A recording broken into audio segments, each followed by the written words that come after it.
notre nation. Si la jeunesse n'incarne plus, elle ne permet plus de s'adonner à la jeunesse, chère jeunesse, elle doit aimer.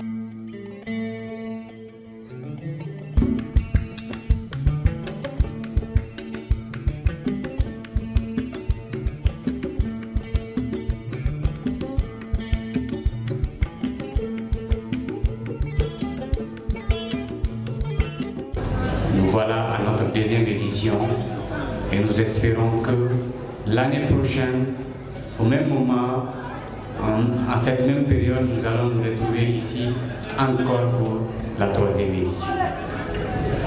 Ce concours régional d'art oratoire rentre un peu dans la vision de lecture vivante qui est de donner aux jeunes ou de permettre aux jeunes d'exprimer leurs talents d'orateur. Parce que vous le savez tous que nous sommes dans un monde où l'excellence est très prisée.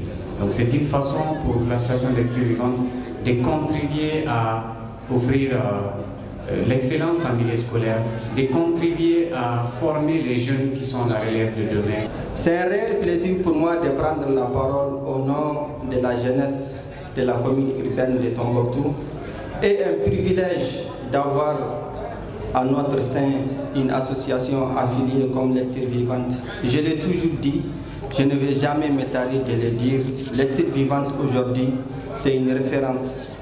Puisque, comme vous le savez, nous vivons un moment dans notre pays où on se demande où va la jeunesse.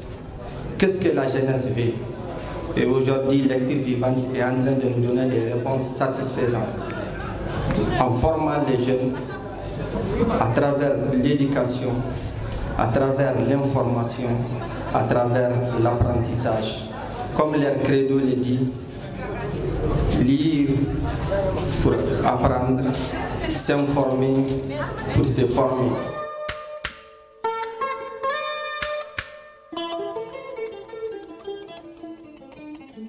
Et de santé pour un Mali prospère. Certes, la jeunesse seule ne peut pas, mais la vieillesse seule aussi ne pourra pas non plus. Comme on a tendance de le dire, un pays qui se construit sans sa jeunesse est un pays sans avenir.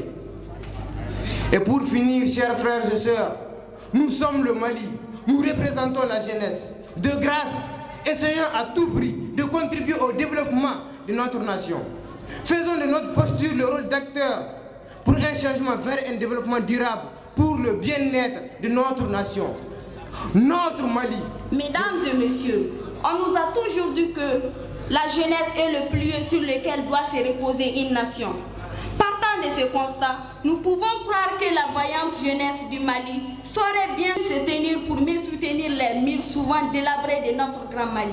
Si la jeunesse n'incarne plus l'avenir, qui pour le faire? Nous jeunes devons aujourd'hui plus que jamais être non seulement pas des acteurs, des spectateurs, mais acteurs de notre temps. Du changement que nous voulons incarner, le climat actuel ne permet plus de s'adonner à des querelles inutiles.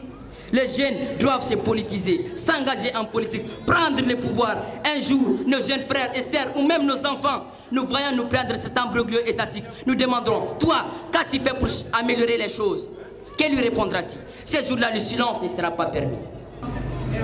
Mesdames et messieurs, pensez-vous que ce Mali, qui commence une nouvelle aventure, peut la terminer sans ses bras valides? Sans nous, sans la jeunesse? Point d'interrogation, le temps nous le dira.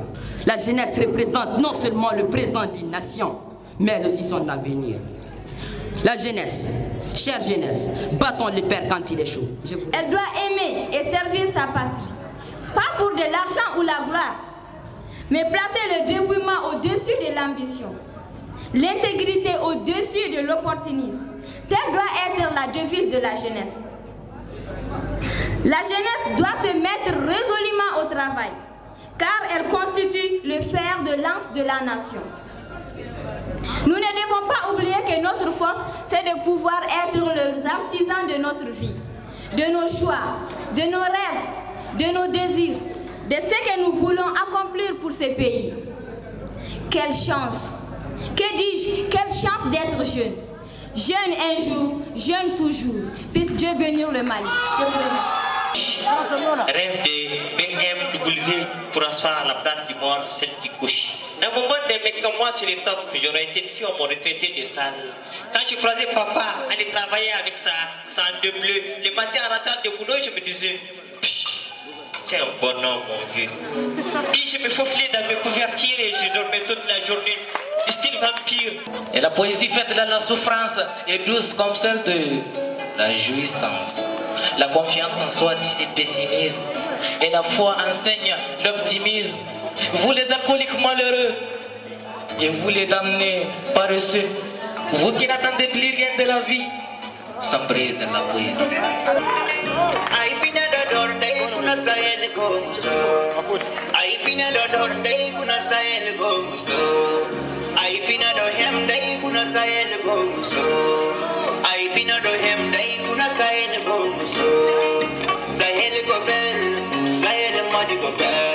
Boubacar Maïga avec 75 points. Il est 4e. Et monsieur Ousmane Ag Abba, il est le 3e. La 2e place est occupée par mademoiselle Fadimata Diko Traoré. Et elle est la première de ce concours d'éloquence. Mesdames et messieurs, lecture vivante, encore une fois de plus, nous vous disons merci pour l'honneur accordé à notre modeste personne.